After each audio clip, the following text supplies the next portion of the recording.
Bonjour les geeks, c'est un plaisir de vous retrouver pour une nouvelle vidéo. Avant de commencer, je rappelle que je n'ai toujours pas décidé de qui va détenir ma deuxième chaîne, alors si vous voulez postuler, vous pouvez le faire. Mon adresse email se trouve dans la description de la chaîne. Aussi, je vois que la chaîne a moins de 5000 abonnés, donc je compte sur vous pour remédier à cela. Je vais commencer cette vidéo avec une très bonne nouvelle. Vous vous rappelez, j'avais dit que je voulais acheter un fond vert pour les vidéos Hacking News, mais vu que la chaîne avait été supprimée, donc on avait mis cette idée de côté. Cependant, j'ai été récemment recontacté par un sponsor qui avait déjà sponsorisé une de nos vidéos. Du coup, je peux vous confirmer, on va avoir finalement notre fond vert et le background des prochaines vidéos Hacking News va changer. Tout cela grâce à NordVPN, baby. Je me suis fait mal à la gorge. Je pense que vous connaissez tous aujourd'hui qui est NordVPN. Pour ceux qui ne savent pas, petite présentation. NordVPN est ce qu'on appelle un réseau virtuel privé, d'où VPN pour Virtual Private Network. Il va créer un tunnel chiffré pour vous par lequel vous passerez pour accéder à Internet. La conséquence de son utilisation, vu que vous allez utiliser une machine délocalisée, votre adresse IP va changer, ainsi que votre géolocalisation. Ce qui va vous permettre de contourner les géorestrictions et accéder à du contenu qui n'est pas disponible dans votre pays normalement. Aussi, vous serez protégé contre certains types de cyberattaques, telles que les attaques man in the middle sur des Wi-Fi publics. Il y a pas mal d'avantages à utiliser NordVPN. Déjà, son interface est assez simple à utiliser. En un seul clic, vous pouvez changer de pays. Un autre truc aussi que j'aime, c'est qu'ils ont plusieurs serveurs, en tout 5500 localisés dans plus de 60 pays. Sans parler de la vitesse de navigation, les divers protocoles que vous pouvez utiliser, les serveurs Onion over VPN, un service client disponible 7 jours sur 7 en français, une période d'essai de 30 jours satisfaite ou remboursée, la possibilité d'avoir une adresse IP dédiée sur demande, etc. etc. NordVPN est disponible sur Windows, macOS, Linux, iOS, Android et Smart TV. Je l'utilise d'ailleurs depuis plus de 3 mois sur Kali Linux et son utilisation est très simple. Il suffit d'entrer la commande NordVPN Countries pour avoir la liste des pays disponibles et pour se connecter, NordVPN Connect suivi du nom du pays. Pour son 9e anniversaire, NordVPN offre une réduction de 70% plus un mois gratuit sur les abonnements de 2 ans. Vous recevez aussi une surprise en cadeau si vous utilisez mon code promo WAKEDXY ou si vous passez par mon lien. Si vous voulez profiter les amis, je laisserai le code de réduction et le lien dans la description de la vidéo. Merci NordVPN, on peut continuer. Les amis, ça fait maintenant plus de 3 ans que je travaille dans le support technique et le nom du poste que j'occupe aujourd'hui c'est IT Analyst. En fait, je suis assigné à une cellule qui s'occupe des incidents mineurs relatifs aux utilisateurs en télétravail. Donc à distance, j'essaye de résoudre les incidents. Vu que j'interviens à distance, je suis obligé d'optimiser mes techniques d'intervention et de trouver des astuces afin de résoudre les soucis le plus rapidement possible. Et c'est là qu'intervient le CMD. Je me suis dit que ce serait une bonne idée de vous partager en fait 5 commandes que j'utilise pratiquement tous les jours. D'ailleurs, aujourd'hui, j'en ai eu à utiliser 4 d'entre elles. Ça pourrait être utile pour des personnes qui viennent se lancer dans le support technique ou qui travaillent déjà, ou peut-être des sysadmins, et même les personnes qui sont chez elles et qui veulent tester sur leur machine, ça marche aussi. Mais déjà, je vais vous expliquer en fait pourquoi j'utilise le CMD et pourquoi je vous le conseille. Comprenez les amis que l'utilisation des sessions et des ordinateurs en entreprise n'a rien à voir avec ce que vous pouvez retrouver dans le grand public. Déjà, la gestion des utilisateurs, des accès, des groupes et des machines n'est pas gérée en local. Il est plutôt géré par l'annuaire de Windows qu'on appelle l'Active Directory. On donne aux utilisateurs des accès limités à leurs fonctions, donc le fait d'ouvrir un CMD en tant qu'utilisateur simple, c'est pas possible dans certaines productions, ou le fait même de changer son fond d'écran, le fait de pouvoir accéder aux panneaux de configuration, etc., etc. Et évidemment, quand je vais prendre la main à distance sur la machine d'un utilisateur, j'aurai aussi des restrictions vu que j'utiliserai la session de l'utilisateur en question. Pour contourner ces restrictions et pouvoir mener à bien ma mission, j'exécute l'invite de commande en mode administrateur.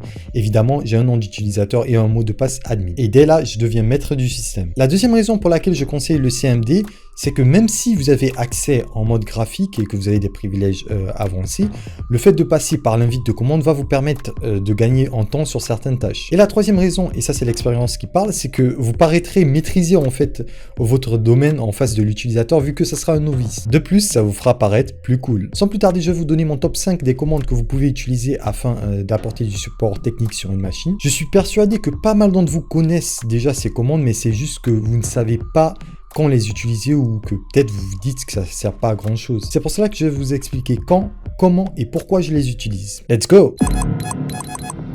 Quand je prends la main sur une machine, vu que j'interviens en ligne de commande, il est important pour moi de trouver le plus rapidement possible le chemin d'accès à un fichier ou un programme que je souhaite exécuter. C'est pour cela que j'utilise la commande dir espace étoile, le nom du fichier que je recherche, étoile espace /s, qui permet de lister tous les fichiers ou répertoires contenant le nom du fichier que je recherche. De ce fait, j'ai juste à copier et coller le chemin pour y accéder. Je vous donne un exemple de cas dans lequel j'utilise cette commande. Je reçois souvent des remontées d'utilisateurs qui me disent que leur application en fait n'arrive pas à se lancer ou qu'elle est en train de bugger et que même après redémarrage de l'ordinateur ou de l'application, le souci persiste. Alors moi ce que je fais c'est très simple et très rapide. Mon objectif est de trouver la localisation du cache de cette application afin de le vider. Et c'est ce que je fais grâce à la commande dire je retrouve rapidement la localisation du cache, je le vide, je relance la machine et ça remarche. On va passer à la deuxième commande.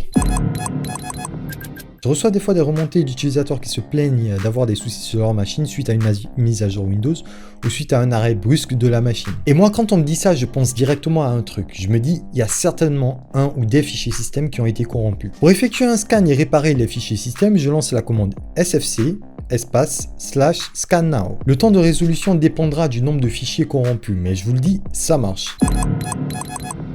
J'ai déjà fait une vidéo qui présente la commande dont je vais vous parler maintenant en 2015 et cette vidéo a dépassé les 200 000 vues. Elle a permis à plusieurs personnes de réparer leur périphérique de stockage sans devoir les formater. Cette commande est évidemment chkdsk pour check disk. En entrant en chkdsk espace la lettre attribuée au disque espace /f, vous allez analyser le disque, détecter les erreurs et les réparer. Cette commande m'a permis de résoudre énormément d'incidents et d'ailleurs je l'utilise une fois par mois sur ma machine et je vous conseille de le faire. Maintenant passons à la quatrième commande. La commande aussi qui va suivre m'a permis de résoudre je ne sais combien d'incidents, je dirais une centaine voire des milliers. Je vous ai déjà parlé en début de vidéo de l'Active Directory. Maintenant je vais vous parler d'un concept que certainement pas mal de personnes d'entre vous connaissent. Il s'agit des GPO, Group Policy Object. À quoi ça sert exactement? Je vous donne un exemple. Supposons que vous avez des centaines de machines, ok? Et vous voulez appliquer une restriction, à savoir empêcher les utilisateurs d'ouvrir le CMD. Pour ce faire, vous allez configurer une stratégie de groupe sur Windows Server et vous allez envoyer cette stratégie via un objet de stratégie de groupe qu'on appelle GPO. Cette GPO va être envoyée aux centaines de machines que vous avez ciblées.